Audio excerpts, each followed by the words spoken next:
Hello and welcome to the channel. My name is Alyssa, and this is my sister Brianna, and we are the hosts of Culture in Between, a podcast that is all about exploring the unique experiences of people who grew up in a culture outside of their parents' culture.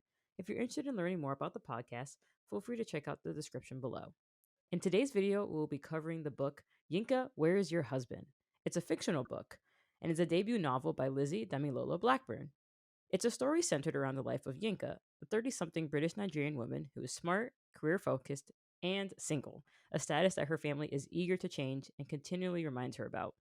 The plot is centered around Yinka's struggle with the societal and familial pressures to find a husband and settle down, which is a constant topic of discussion among her relatives, especially as she attends various family events and weddings.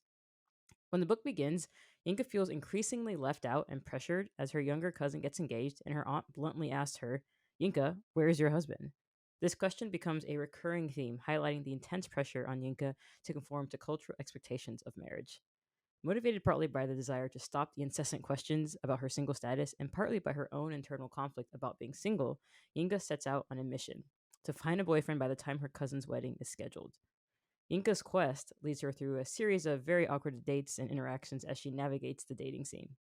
Throughout her journey, Yinka also wrestles with her identity, the expectations of her Nigerian family, and her own desires for her life, including her faith and career. Alongside her quest for love, Yinka's story is also about self discovery and empowerment. She learns to balance her dual cultural identities, to stand up for herself, and to redefine what happiness means to her, independently of her relationship status.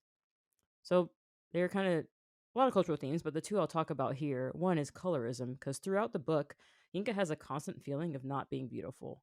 One of them attributed to the fact that she's not light skinned. At one point, she almost purchases lightening cream to try and change her natural skin color.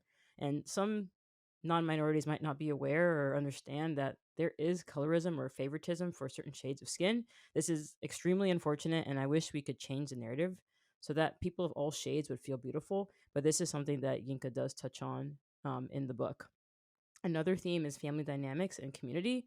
The importance of family and the wider community is another prominent theme. Yinka's interactions with her extended family and their involvement in her personal life depict where family members often have a significant say, or at least an opinion, in personal matters like marriage, much to her chagrin.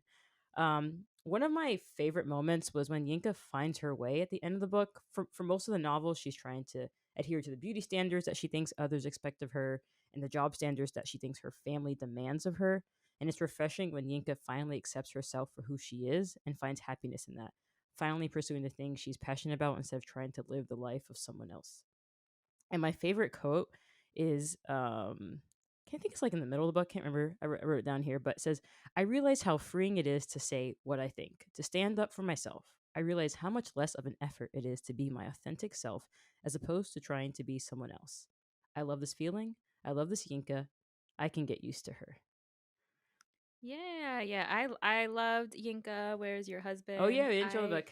also Brianna recommended the book to me, so Yeah, so those who are just listening, I'm holding the book up mm-hmm. now. It has a beautiful cover, very colorful and cool, and it's kind of like it's supposed to be, I guess, Yinka and like her all her Aunts family and yeah, coming out of cousins. her head, wearing like a traditional dress and everything. But anyway, yeah, I loved Yinka, Where Is Your Husband as well, and I actually recommended it to Mm-hmm. Alyssa. And if you're looking for it, do know that the book spells husband with a Z Yeah. to kind of imitate, I guess, the Nigerian accent and how her mother would have said it, which I thought was clever and very cute. And yeah, and it's a Yeah. very nice read. It's not short, but I feel like it went by really fast. It was Yeah. pretty quick I to read it pretty read. quickly. Like, Yeah, it really mm-hmm. moves along, and you really fall in love with the characters. I think the author does a great job of kind of fleshing out all of the characters. Yeah, So. it's very relatable. I mean, it's kind of like, yeah, feeling like you have to kind of fit this mold and everything. And so, yeah, it was a good read for sure. Mhm.